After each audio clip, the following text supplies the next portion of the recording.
Lieutenant Chuck Simmons with Georgia Public Safety Training Center says 90% of calls or situations deputies deal with on the road involve a person with a mental health disorder. Or situations involving drugs, alcohol abuse. According to Simmons, nearly 60 to 70% of inmates in some jails suffer from mental health disorders. The lieutenant says that's why a prepared deputy is important. Get the officer to become an advocate for the mental health field there, and instead of just arresting it or taking it to the county line. And years ago, that's how that was taken care of, because we didn't know what to do with it.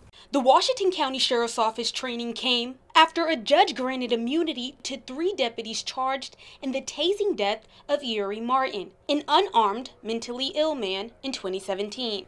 Simmons says the problem is a lack of training and knowledge when dealing with crisis situations. According to Ashley Allen, director of Macon-Bibb County Services for River Edge Behavioral Health, when dealing with those who have mental health challenges, you must be able to listen and ask questions. Allen says mental health challenges can range from a number of issues. She says deputies can take their time trying to communicate and have empathy.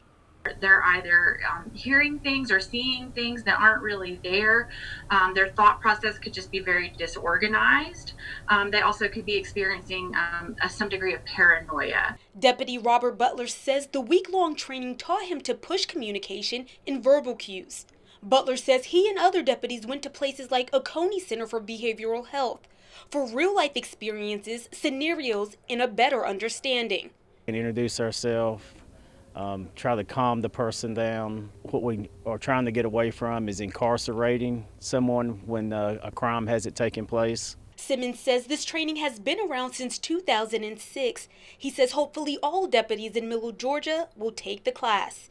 In Sandersville, Jatrissa Wooten, 41 NBC News.